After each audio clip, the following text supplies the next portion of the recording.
시진핑의 욕심은 끝이 없습니다. 지금 대만은 중국 자본에 먹혀 드라마 한 편 맘대로 제작하기도 어려운 상황이라고 하는데요. 2015년 한국 공중파 방송국 시사 프로그램에서 대만 연예계가 몰락한 이유와 한국도 위험하다는 분석을 내놓았는데 2021년이 된 지금도 중국 자본의 위협은 계속 이어지고 있습니다. 대만 국민은 인터뷰에서 요즘 대만 드라마는 투자가 잘 되지 않아 볼만한 것이 별로 없다고 했습니다. 그리고 대만에서 스스로 만든 드라마가 나와서 봐도 퀄리티가 그리 좋지 않다고 하였습니다.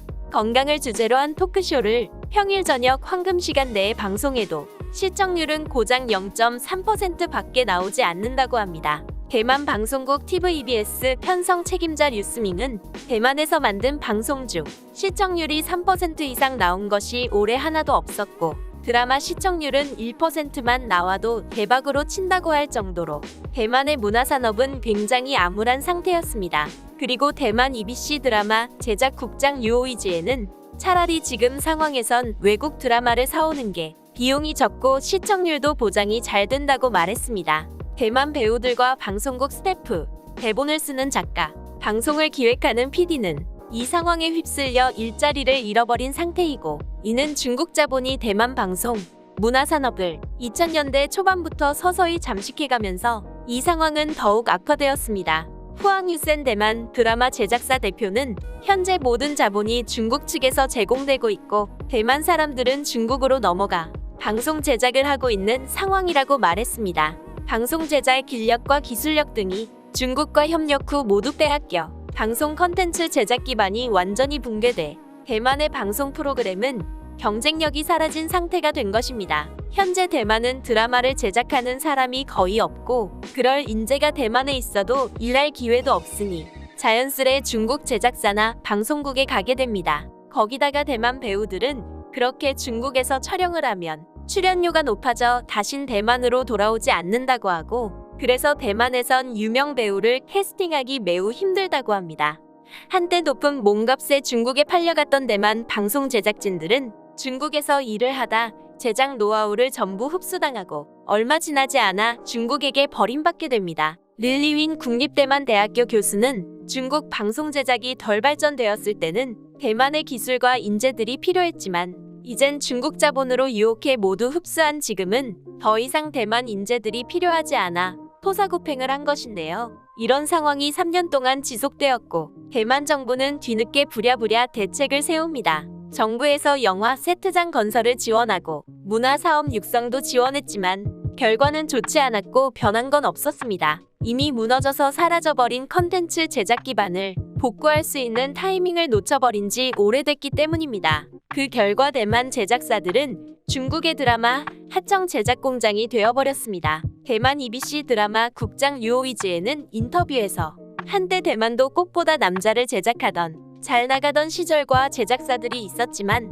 지금은 중국 자본에 먹혀 중국에서 요구하는 중국 입맛에 맞춘 중국 찬양 역사 왜곡 드라마를 제작해주는 게 주된 일거리라고 말했습니다. 대만 국민들은 대만의 관점에서 대만의 문화에 맞는 대만의 관점에서 제작하는 방송이 점점 사라지면서 문화 주권을 이미 상실한 게 아니냐고 스스로 자조하고 절망하는 반응입니다. 이제 대만은 공동 제작이 완전히 사라지고 중국 자본이 모든 걸 투자하고 대만 문화를 쥐고 흔드는 상황이 되어 대만 인력들이 잠깐의 높은 급여로 배터리 마냥 쓰이다가 잠깐 시간이 지나면 전부 버려지고 교체되는 그런 최악의 상황이 되었다고 합니다. 이에 대해 한국 드라마 제작진의 관점에서 어떤 생각을 하는지도 알 수 있었는데요. 한국은 자본이 취약해 대만 같은 상황이 충분히 올 수 있다고 하였습니다.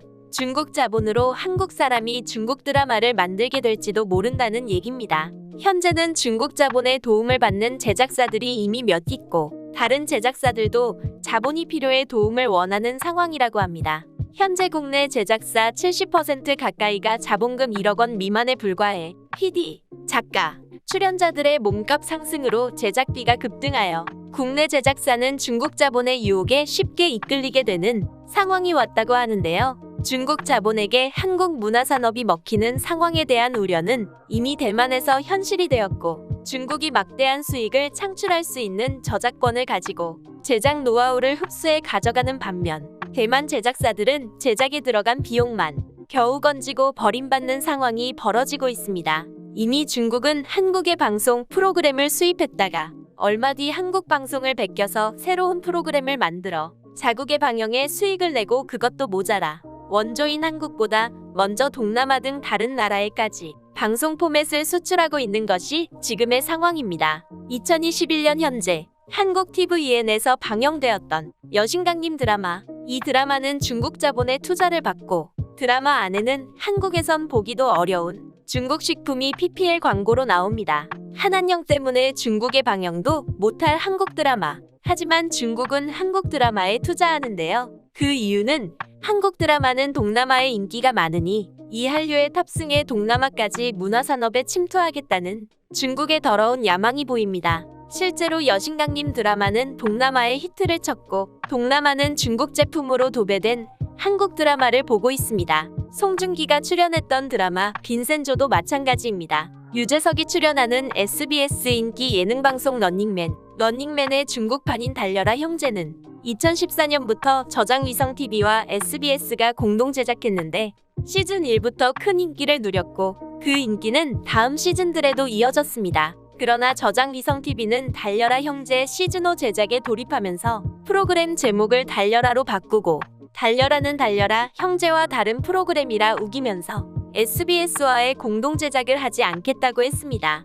SBS는 그렇게 저작권을 눈든 채로 강탈당한 거나 다름없는 상황이고 SBS는 중국 방송국에게 단물만 빨아먹힌 채 버려졌습니다. SBS 글로벌 컨텐츠 팀의 PD 김용재는 중국 방송사에서 달려라 형제 프로그램에서 한국적 요소를 뺐으니 저작권료 지급이나 수익 배분을 전혀 하지 않는다고 통보했다라고 말했습니다. 소위 말해서 한국은 중국에서 팽당한 것입니다. 이게 끝이 아닙니다. 혐한 중국 소설작가 원작 한국 드라마가 나오고 드라마 내용엔 조선왕조실록 비하 그리고 실존 인물 희화화 등으로 논란이 된 철인왕후 그리고 한 번 크게 논란이 된 드라마 조선구마사 사건 그리고 중국 역사 왜곡을 지지하는 다수의 중국에서 온 K-팝 아이돌들.